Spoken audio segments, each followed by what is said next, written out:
কাজিনের বিয়ের দাওয়াত খেতে এসে শুনলাম বর পালিয়ে গিয়েছি। মেজো কাকা বাবাকে ধরেছি। তার সম্মান যেভাবে হোক রক্ষা করতে হবে। ফলস্বরূপ বলির পাঠা হতে হলো আমাকে। বাবা মা আমার ইচ্ছা অনিচ্ছা না জেনেই মেজো কাকার সম্মান বাঁচাতে আমার সাথে বিয়ে ঠিক করে ফেললো তাদের মেয়ের। খবরটা শোনার পর আমারও ইচ্ছা করছিল বরের মতো পালিয়ে যেতে, কিন্তু সে পথও বন্ধ করে দিয়েছে।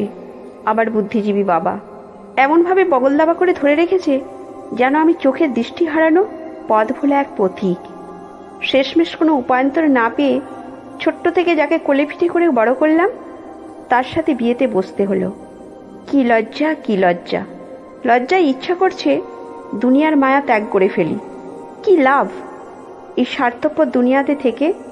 কত ইচ্ছা ছিল ধুমধাম করে বিয়ে করার, ফটোগ্রাফের সামনে বর সেজে স্টাইল মেরে ফটো তুলে ফেসবুকে আপলোড করার, কিন্তু অন্যজনের ফেলে যাওয়া বউকে বিয়ে করছি এটা বন্ধু মহলে জানাজানি হলে ফটো আপলোড তো দূরের কথা। বাবাকে অনেক করে বোঝানোর চেষ্টা করলাম, কিন্তু বাবা মা আমার এক কথার মানুষ। সে তার ভাইয়াকে একবার যখন কথা দিয়েছে তখন সে কথা দুনিয়া উল্টে গেলেও নড়চড় হবে না। যে মেয়েটা সারাদিন ভাইয়া ভাইয়া করে মুখ দিয়ে ফেনা তুলে ফেলতো সে এখন আমাকে বর বলে ডাকবে, আর আমিই বা তাকে না, আর ভাবতে পারছি না। বন্ধুরা এসে সবাই ধরেছে, মামা তুমি জিতছ, সুমি তো আর কম সুন্দরী না, তোর মতো বলদের কপালে অমন একখানা মেয়ে জুটেছে, তোর 7 কপালের ভাগ্য। যা রুমে যা, নতুন বউ ঘরে রেখে বাইরে মশা মেরে কী লাভ? কথাগুলো বলে এক প্রকার জোর করেই ভেতরে ঢুকিয়ে বাইর হতে লক করে রেখে চলে গেল। এই প্রথম নিজের রুমে ঢুকতে গিয়ে সংকোচ বোধ হচ্ছে। ভিতরে ঢুকে বিছানার কাছে যেতেই সুমি ঘোমটা তুলে বলল, ভাইয়া কেমন আছো? ভেবাচাকা খেয়ে চুপচাপ দাঁড়িয়ে রইলাম। স্বামী কম, বড় ভাই ফিলিংসটা বেশি হচ্ছে। ইচ্ছা করছে মাথায় হাত দিয়ে আশীর্বাদ করে দিই। বড় ভাই হিসাবে এতটুকু তো করতেই পারি।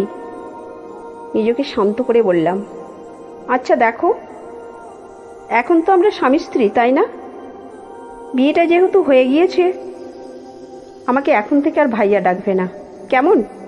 আচ্ছা ঠিক আছে ভাইয়া। আবার পরদিন সকালে নাস্তার টেবিলে সবাই বসে নাস্তা করছি। এমন সময় সুমি পরোটা দিতে গিয়ে বলে বসলো, ভাইয়া তোমাকে আর একটা পরোটা দিই? আমার তো লজ্জায় মাথা কাটা যাওয়ার মতো অবস্থা। এদিকে মাথা তুলে দেখলাম বাবা মা দুজনেই মুখ টিপে হাসছে অন্যদিকে তাকিয়ে। ভীষণ রকমের রাগ উঠল, এইভাবে আমার জীবনটা তেজপাতা বানিয়ে দিয়ে আবার হাসছে। এতদিন কি তাহলে মা সত্যি বলতো? আসলেই কি আমাকে হাসপাতাল থেকে কুড়িয়ে এনেছিল? অনেক বুঝিয়েও সুমির মুখ থেকে ভাইয়া ডাকটা বন্ধ করতে পারিনি। ও যখন বেশি রকম এক্সাইটেড হয়ে যায় তখন আমাকে মাঝে মধ্যেই ভাইয়া ডেকে ফেলে। বিয়ের কয়েক মাস পর ভাবলাম বউকে নিয়ে একটু কেনাকাটা করে আসি। বিয়ের পর তো নিজে হাতে কোনো কিছুই কিনে দিইনি। বিকেলে সুমিকে নিয়ে বেরিয়ে পড়লাম কেনাকাটার উদ্দেশ্যে। বেরোবার সময় পই পই করে বলে দিয়েছি যাতে লোকজনের সামনে কোনোভাবেই আমাকে ভাইয়া না বলে। কয়েকটা দোকান ঘুরলাম, সব কিছু ঠিকঠাক, একবারও ভাইয়া ডাকেনি। তা দেখে আমিও খানিকটা আশ্বস্ত হয়েছি, হয়তো মেয়েটা এবার একটু হলেও বুঝেছে আমার মনের বেদনাটা। কিন্তু না, বিপত্তি তার ঘটনাই লাগবে। শপিং শেষ করে চলে আসছি, হঠাৎ করে পিছন থেকে উত্তেজিত কণ্ঠে ডেকে উঠল, ভাইয়া ওই টি শার্টটাতে কিন্তু তোমাকে দারুণ লাগবে। আমি পিছু ফিরে তাকাতেই সুমি জিহ্বায় কামড় মেরে বুঝতে চাইল তার ভুল হয়ে গিয়েছে। হাজার হলেও বউ তো, আর পুরুষের জন্মই তো হয়েছে ক্ষমা করার জন্য। দিলাম ক্ষমা করে। চুপচাপ গিয়ে টি শার্টটা কিনে নিলাম। দোকান থেকে বেরোতে যাব ঠিক তক্ষুনি পাশ থেকে একজন মাঝবয়সী ভদ্রমহিলা ডেকে বলল, ওটা তোমার বোন? খুব মিষ্টি তো দেখতে, বিয়ে হয়েছে?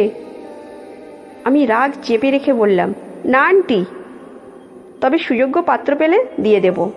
আর কতদিন বাবার ঘরে বসিয়ে বসিয়ে খাওয়াবো? ভদ্রমহিলা মৃদু হেসে বললেন, আমার ছেলে সামনের মাসেই কানাডা থেকে ফিরবে। তোমার বোনটাকে আমার খুব পছন্দ হয়েছে। তোমার বাবার নাম্বারটা দাও, আমি বাসায় গিয়ে নয়নের বাবাকে বলে তোমাদের বাসায় যাব। আপনার নাম্বারটা দিন আন্টি, আমি বাসায় গিয়ে বাবা মাকে বলবো। তারা যদি রাজি থাকেন তাহলে আমি ফোন করে বলবো আপনাদের। ভদ্রমহিলা সাদা মনে তার নাম্বারটা দিয়ে গেলেন। একটু পরে সুমি এসে জানতে চাইলে বললাম, ভদ্রমহিলা তার ছেলের জন্য তোমাকে পছন্দ করেছেন। আমি ফোন দিলেই মহিলা তার স্বামীকে নিয়ে দেখতে আসবে তোমাকে। সুমি দাঁত কড়মড় করে বলল, কি বলছো এসব? নিজের বউকে আবার বিয়া দিবা? কথাগুলো বলতে এতটুকু বাঁধল না তোমার মুখে? বাঁধবে কেন? মানুষ সমাজে যেভাবে মুখটা হাঁ করে ভাইয়া বলে চেঁচিয়ে ওঠো, তাতে তো যে কেউ ধরে নেবে তুমি আর আমি ভাই বোন। সেদিনের পর থেকে আর কখনো সুমি আমাকে মানুষের সামনে ভাইয়া বলে ডাকেনি, আর আমাকেও বিপত্তিতে পড়তে হয়নি। বিয়ের 1 বছর পর দোকানে খদ্দের সামলাচ্ছি, এমন সময় দেখলাম সুমি ফোন দিয়েছে। আমি রিসিভ করে লাউডস্পিকারে দিয়ে বললাম, হ্যাঁ বলো। ওপাশ হতে খুশিমাখা কণ্ঠে চেঁচিয়ে বলে উঠল, ভাইয়া আমি মা হতে চলেছি। কথাটা শুনে দোকানে থাকা কাস্টমাররা সবাই একজোটে বলে উঠল, কনগ্র্যাচুলেশন আশিক ভাই, আপনি মামা হতে চলেছেন। কলটা কেটে দিয়ে খানিকক্ষণ চুপচাপ দাঁড়িয়ে থেকে নিজের মনেই বললাম, তুমি আর এ জন্মে শুধরাবে না। নিজের বিয়ে করা বউ এমনভাবে মা হওয়ার সংবাদটা দিল, নিজের এখন বাবা কম, মামা হওয়ার ফিলিংসটা বেশি হচ্ছে।